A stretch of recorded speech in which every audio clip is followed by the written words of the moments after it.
पहले मुझे मुल्ली कहा गया, मुझे आतंकवादी कहा गया, मेरे बाप तक को गाली दी गई, मेरे भाई को कहा गया। मुझे किसी ने कहा कि अपने पिता की तरह कभी कभी खनक आती है आवाज में, तो मैं वो बात बदल नहीं सकती। मेरे खून में शामिल है, बिरादरी भी खून में शामिल है। आप निकाल लो मेरा खून। जो लोग इस तरीके से समाज को तोड़ रहे हैं, तो वो पहले मेरे पत्थर मारे, मुझे गाली दे, मैं सबसे आगे रहूंगी, लेकिन मैं इस काम से हटूंगी नहीं। भारी मन, नम आंखें और कांपती आवाज से इकरा हसन का दर्द गांव वालों के आगे छलक पड़ा। हाथ जोड़कर इकरा हसन लोगों से गुहार लगा रही हैं कि आलोचना करिए, मगर गाली मत दीजिए।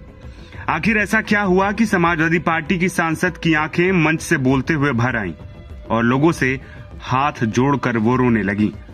कैराना सांसद का ये वीडियो जब सामने आया तो हर किसी के मन में सवाल उठा कि आखिर इकरा हसन इतना भावुक क्यों हो गई और वो किस बात से आहत हैं और इशारों में किस पर आरोप लगा रही हैं।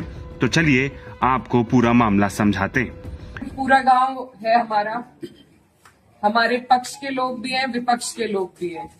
एक तरीका होता है आलोचना करने का, एक तरीका होता है विरोध करने का, और विरोध से किसी को आपत्ति नहीं है। लेकिन जिस तरीके की भाषा का उपयोग किया गया, जो चीजें कही गई धर्म के ऊपर, बिरादरी के ऊपर, महिलाओं के चरित्र के ऊपर,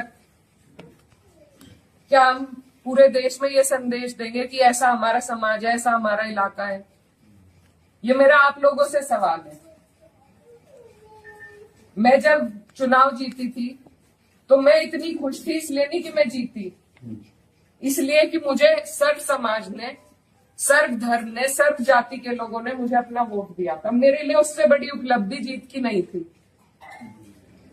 और हर जगह आप देखेंगे, अगर मैंने कई बार ये बात कही कि मेरे लिए सबसे बड़ी उपलब्धि ये है कि मुझे सबने वोट दिया, सबने अपना आशीर्वाद दिया, अपनी बेटी माना, अपनी बहन माना, और आप सभी मेरी हिम्मत हो।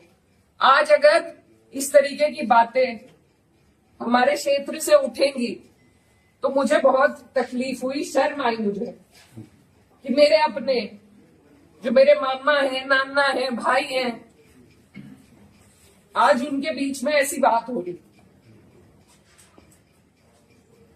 और ये सिर्फ मुझे गाली नहीं है, मेरे इलाके की, मेरे समाज की, मेरे इस इलाके की जितनी भी बेटियां हैं, जो मुझे यहाँ आके कहती थी कि दीदी हम भी आपकी तरह आगे बढ़ेंगे, हम भी आगे निकलेंगे, उन सब के कदम इससे डगमगाएंगे।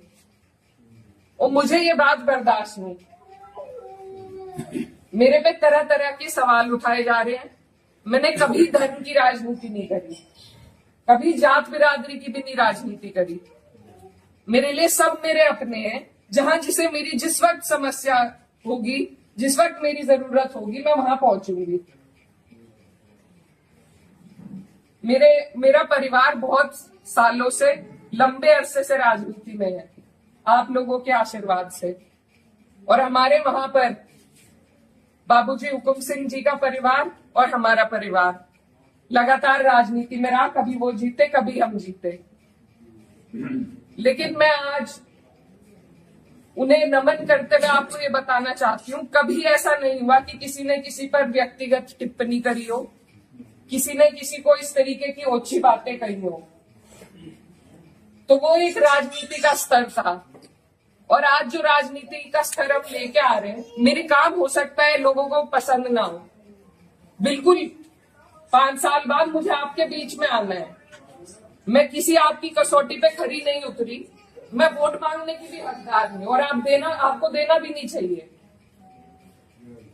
लेकिन अगर कोई आपके इलाके से कोई लड़की अगर हौसला कर रही है, आगे बढ़ रही है, तो क्या उसे गालियां मिलनी चाहिए? क्या मैं आपके समाज की बेटी नहीं हूँ? ऐसी बातें रोज देख कर कि इन्होंने तो धर्म बदल लिया था, ये तो सब हमारे इतिहास का हिस्सा है। इसका जवाब मैं दे सकती हूँ या कोई और दे सकता है क्या? मुझे किसी ने कहा कि अपने पिता की तरह कभी कभी खनक आती है आवाज में, तो मैं वो बात बदल नहीं सकती। है।